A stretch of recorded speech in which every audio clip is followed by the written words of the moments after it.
Hello everybody. This is the first lesson in Google Sheets.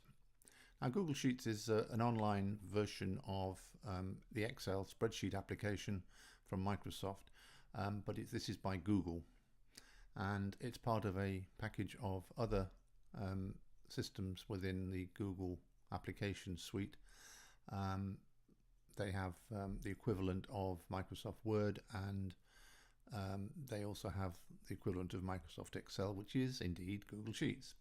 So here we have a blank Google Sheets which has no title at the moment. So we're going to give it a title. Let's click over to here and put in calculate area of a rectangle. This is our sample, if you like. Oops, untitled. Oh dear, what have I done? Try again. Calculate area of a rectangle.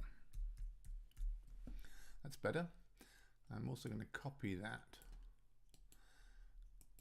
using right click copy, and I'm going to put that same thing in here by double clicking and pasting. Okay, now we've got the title, which currently occupies just the first cell, but it's run over onto the second and third cell. So we're going to concatenate those or merge those cells together with merge cells. So now we've got a nice title. We can centralize that by clicking on here, put it in the middle, clicking on here, put it in the middle of the thing. So now we've got our title. I'll also give it a background just to tidy things up. Okay, so to calculate the area of a rectangle, we need the length of the item, we need the width of the item. Now we can just literally key those straight in and we'll get a result, which is the area. So what we're doing at the moment is putting some titles in. Now I have I'm going to put a length in now, 5. Okay, notice that's very small, so I'm going to make these cells bigger. I'll make it bigger still. There we go. And I'm also going to centralize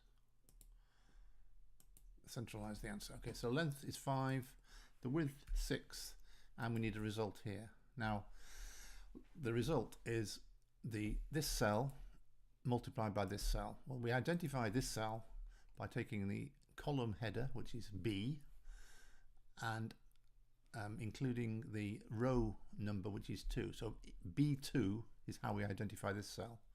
B3 is how we identify this. It's still in column B, but it's now in row 3. So we're going to put a formula in here, which is very simple. You'll notice it appear also up here when we key it in. It's going to be equals, which all formulas start with equals, and there you see the equals appearing there. B2, and then times, we want to multiply it. Okay, so we use the asterisk for times, that's the convention. B3. So our simple formula is equals B2 times B3. So we hit enter, and lo and behold, we get an answer of 30. So input values I like to highlight by making their background yellow, because that's quite often the case on web sheets. So there we go, we've highlighted those as being input values. Output or calculated values, I like to make a different font color, so I make them blue. Okay, so there we have it. We have our spreadsheet for calculating the area of a rectangle. Let's decide to change the length from 5 to 67 and see what happens. Oh, 402, very good. Let's make this 6.7, and we now get a calculated value with decimal places. Now we haven't actually specified the decimal places to show, how many decimal places to show on here, but let's say we want a maximum of 2 decimal places on this result. So let's click up to here and increase the number of decimal places. There we go.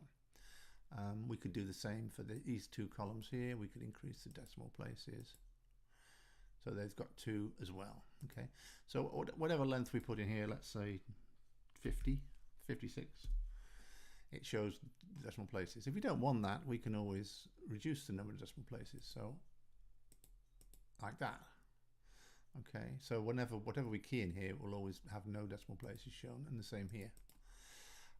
But the result will always be a whole number if we put whole numbers here, of course.